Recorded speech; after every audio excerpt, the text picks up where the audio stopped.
Welcome, welcome, welcome, welcome to the world of English. Present indefinite और past indefinite clear करने के बाद अब हम बात करेंगे फ्यूचर इंडेफिनिट के बारे में। और जैसा मैंने स्टार्टिंग से बोला, अगर यह तीनों इंडेफिनिट्स आपका क्लियर हो जाता है तो आपको इंग्लिश में आगे बढ़ने से कोई भी नहीं रोक सकता। तो आज हम लोग फ्यूचर इंडेफिनिट के बारे में बात करेंगे, जिसमें बहुत सारा कन्फ्यूजन होता है। ये ओल्ड इंग्लिश है, ये मॉडर्न इंग्लिश है। बस यह वीडियो को पूरा देख लीजिए, आपका सारा कन्फ्यूजन जो है वह दूर हो जाएगा। फ्यूचर इंडेफिनिट के बारे में या किसी भी टेंस के बारे में जब हम बात करें तो हमें दो चीज़ों को जानना पड़ता है। The first one is identification, कि हम आइडेंटिफाई कैसे करेंगे कि भाई फ्यूचर इंडेफिनिट है या नहीं। और उसके बाद जब आइडेंटिफाई हो जाए तो उसका रूल क्या है, उसको इंग्लिश में हम कैसे लिख सकते हैं, इंग्लिश में सेंटेंस हम कैसे बना सकते हैं, उसके बारे में बात करनी पड़ती है। तो सबसे पहले हम आइडेंटिफिकेशन की बात करते हैं। और आइडेंटिफिकेशन हम अपने लैंग्वेज में पहले बात करते हैं। जब भी हम अपने लैंग्वेज में हिंदी की बात करें तो लास्ट में अगर गा गे गी वर्ड होगा, वह जाएगा, वे लोग आएंगे, तुम यह काम करोगे, मैं पढ़ूंगा, तो लास्ट में अगर गा गे गी है तो वह फ्यूचर होगा, फ्यूचर इंडेफिनिट होगा, या इसे फ्यूचर सिंपल भी बोला जाता है, फ्यूचर सिंपल होगा। लेकिन मैं हमेशा मना करता हूं, केवल अपने लैंग्वेज में अगर रट करके अगर इंग्लिश को सीखना चाहेंगे तो बहुत सारे प्रॉब्लम्स होंगे, बहुत सारे मिस्टेक्स होंगे और हमेशा कंफ्यूजन बना हुआ रहेगा। तो हमारा मेन काम है इंग्लिश के कंसेप्ट को अच्छे से समझना। इंग्लिश का कंसेप्ट क्या बोलता है ये अच्छे से पहले समझिए। फ्यूचर इंडेफिनिट क्या है? तो यह फ्यूचर इवेंट्स है। मीन्स यह कॉमन सेंस की बात होनी चाहिए कि अभी प्रेजेंट है, अभी के बाद जो भी होगा वह फ्यूचर है। अगर आपसे कोई पूछे कि अभी यहां से जाने के बाद आप क्या क्या करोगे, फ्यूचर है। आज शाम को आप क्या क्या करोगे, फ्यूचर है। कल दिन भर सुबह से लेकर के रात तक आप क्या क्या करोगे, मैं सुबह में इतने बजे उठूंगा, उसके बाद मैं अपने दांतों को ब्रश करूंगा, उसके बाद मैं एक कप चाय पीऊंगा, जो भी आप कल दिन भर करेंगे वह फ्यूचर है। आने वाले संडे को आप क्या क्या करेंगे, फ्यूचर है। आने वाला बर्थडे आप कैसे सेलिब्रेट करेंगे, फ्यूचर है। आने वाला न्यू ईयर आप कैसे सेलिब्रेट करेंगे, उस दिन आप क्या क्या करेंगे, फ्यूचर है। कोई प्रोग्राम करना है, कैसे प्रोग्राम करेंगे, क्या क्या प्रोग्राम में करेंगे, फ्यूचर है। तो फ्यूचर का मतलब ही हुआ अभी प्रेजेंट है, इसके बाद जो भी होगा वह फ्यूचर हो गया, भविष्य हो गया। तो एक छोटी सी चीज समझ करके आप फ्यूचर के बारे में सोचिए कितना ज्यादा लिखना बोलना कर सकते हैं। चलिए अब समझ में आ गया कि हाँ भाई फ्यूचर इंडेफिनिट क्या है। तो फ्यूचर इवेंट से भविष्य के बारे में जब हम बात करेंगे तो फ्यूचर टेंस का यूज करेंगे। अब इंग्लिश में इसको लिखेंगे कैसे, रूल क्या होगा, तो बात करते हैं रूल के बारे में। सबसे पहले सब्जेक्ट एज यूजुअल, जैसा हम लोग हमेशा यूज करते हैं, सब्जेक्ट यूज करेंगे ही। और सब्जेक्ट के बाद स्मॉल वर्ब का यूज करेंगे। इसके पहले ध्यान दीजिए, इसके पहले जो हमने प्रेजेंट इंडेफिनिट और पास्ट इंडेफिनिट किया था उसमें स्मॉल वर्ब छिपा हुआ था। प्रेजेंट इंडेफिनिट में डू डज और पास्ट इंडेफिनिट में डिड। यही हमारे लैंग्वेज को प्रॉब्लम क्रिएट करता है। हमेशा हम भूल जाते हैं प्रेजेंट इंडेफिनिट और पास्ट इंडेफिनिट। मींस जब भी हम इंग्लिश सीखने जाते हैं अगर present indefinite past indefinite clear नहीं है तो प्रॉब्लम हमेशा होगा। उसके बाद सब कुछ कीजिए।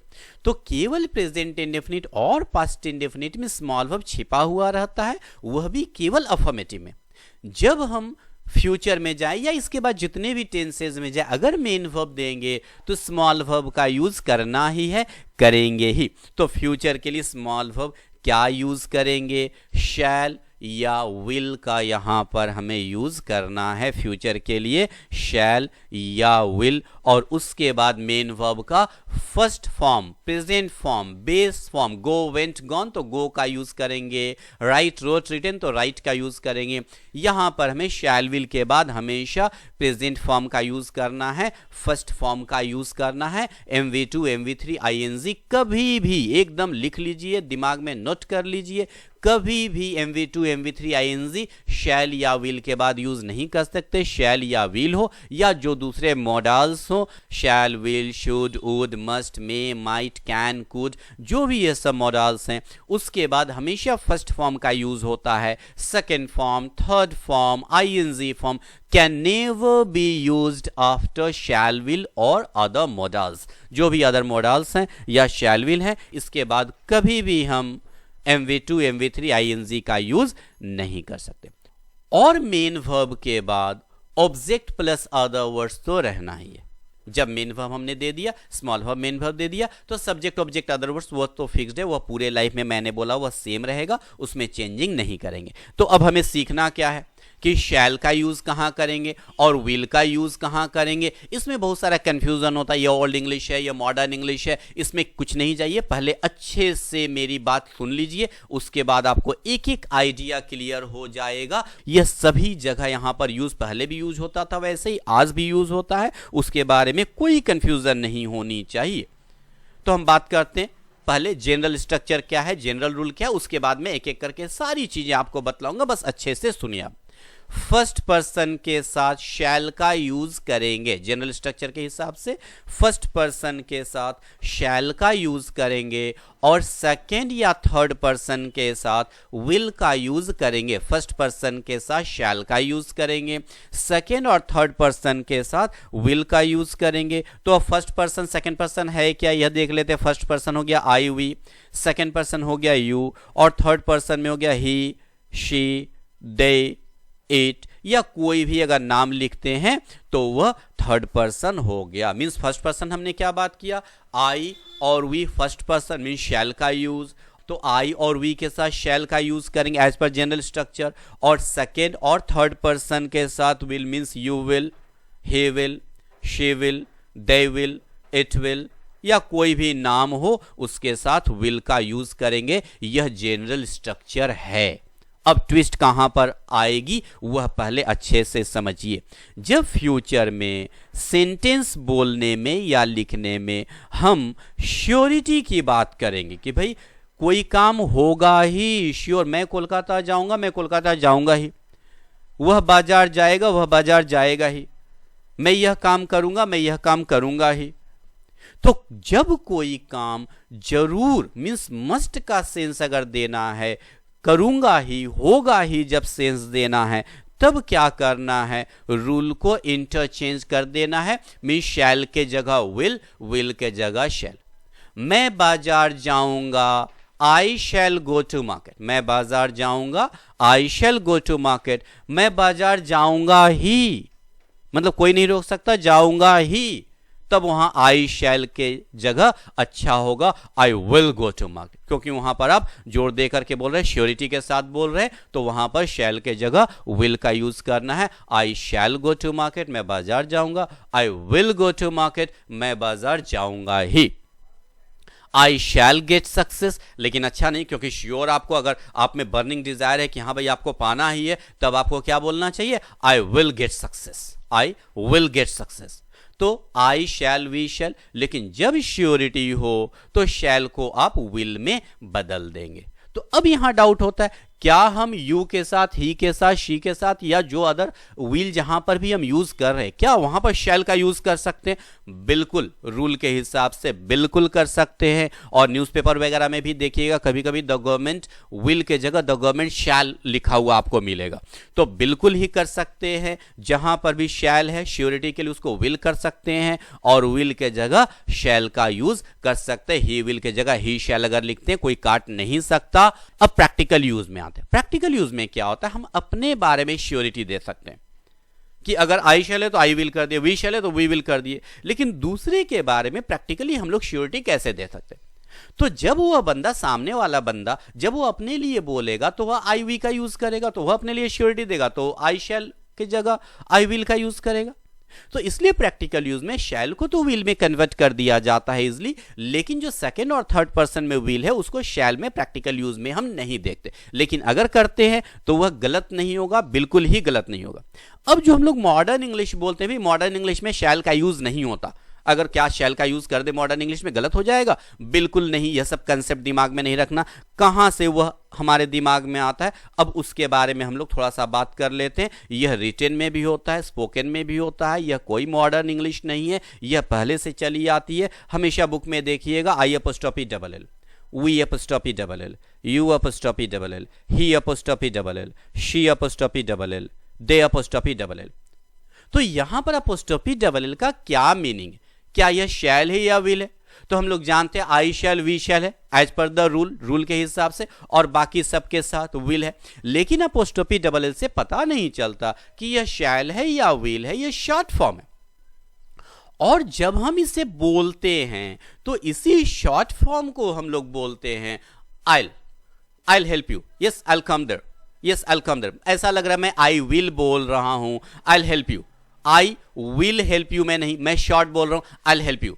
तो ऐसा लगेगा कि मैं आई विल का यूज कर रहा हूं। तो जब हम टीवी वगैरह देखते हैं तो वहां अच्छे अच्छे स्पीकर्स होते हैं, अच्छे अच्छे इंग्लिश जानने वाले होते हैं, तो वे लोग क्या करते हैं, ज्यादातर समय में शॉर्ट फॉर्म का यूज करते हैं।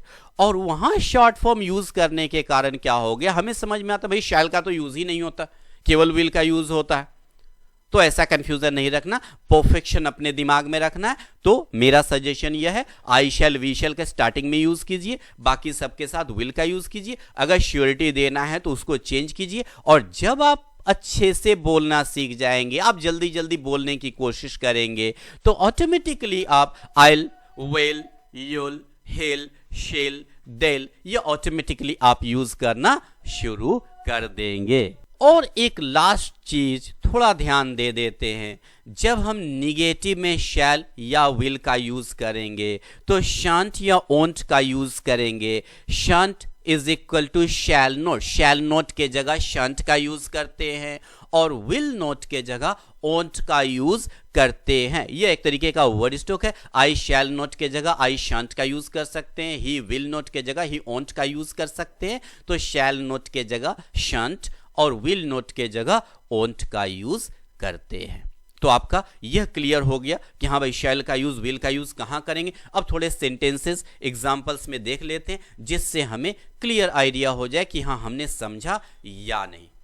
वह तुम्हें परेशान करेगा, वह तुम्हें परेशान करेगा। सब्जेक्ट क्या है, वह सब्जेक्ट हो गया, वर्ब हो गया परेशान करेगा। किसको परेशान करेगा, तुम्हें, ऑब्जेक्ट हो गया तुम्हें, वह। अब सेंटेंस कैसे बनेगा, सब्जेक्ट वर्ब ऑब्जेक्ट, वह परेशान करेगा तुम्हें। फ्यूचर है तो क्या करेंगे, ही का यूज करेंगे वह के लिए, और फ्यूचर के लिए ही विल। और परेशान करने का डिस्टर्ब लिख सकते हैं, बोदर लिख सकते हैं, ही विल डिस्टर्ब, और ऑब्जेक्ट हो गया यू। तो फाइनल हमारा सेंटेंस बना ही विल डिस्टर्ब यू। वह हम लोगों को धोखा देगा, वह सब्जेक्ट, धोखा देगा वर्ब। किसको धोखा देगा, हम लोगों को, ऑब्जेक्ट। वह के लिए हो गया ही के साथ हो गया विल, और धोखा देना का चीट, ही विल चीट। हम लोगों को ऑब्जेक्ट हो गया us, he will cheat us. Number 3, तुम शाम को पानी उबालोगे, तुम शाम को पानी उबालोगे। तुम सब्जेक्ट, उबालोगे वर्ब, क्या उबालोगे, पानी। और अदर वर्ड्स, शाम को, एकदम लास्ट में इंग्लिश में चला जाएगा, शाम को अदर वर्ड्स हो गया। यू सब्जेक्ट के हिसाब से यू के साथ विल, यू विल। उबालना का boil, you will boil. Object हो गया water, you will boil water. बस एक एक वर्ड लिखते जाइए, आपका बड़ा से बड़ा सेंटेंस आराम से बन जाएगा। In the evening, you will boil water in the evening. Number 4, वे लोग सुबह में टहलेंगे, वे लोग सुबह में टहलेंगे। सब्जेक्ट हो गया वे लोग, टहलेंगे वर्ब हो गया। सुबह में क्या टहलेंगे, किसको टहलेंगे, कोई जवाब नहीं है, तो यहां सुबह में अदर वर्ड्स हो गया। वे लोग का दे के साथ विल, टहलना का वॉक, दे विल वॉक। और सुबह में in the morning, they will walk in the morning. और एक लास्ट सेंटेंस देख लेते हैं, वह एक कप चाय लाएगी, वह एक कप चाय लाएगी। वह सब्जेक्ट, लाएगी वर्ब, क्या लाएगी, एक कप चाय, ऑब्जेक्ट हो गया, क्या लाएगी, एक कप चाय। तो वह के लिए शी हो गया, लड़की है, लाएगी तो शी हो गया, शी के साथ विल हो गया। और लाना का bring, BRING, bring, she will bring, क्या लाएगी? A cup of T. She will bring a cup of T.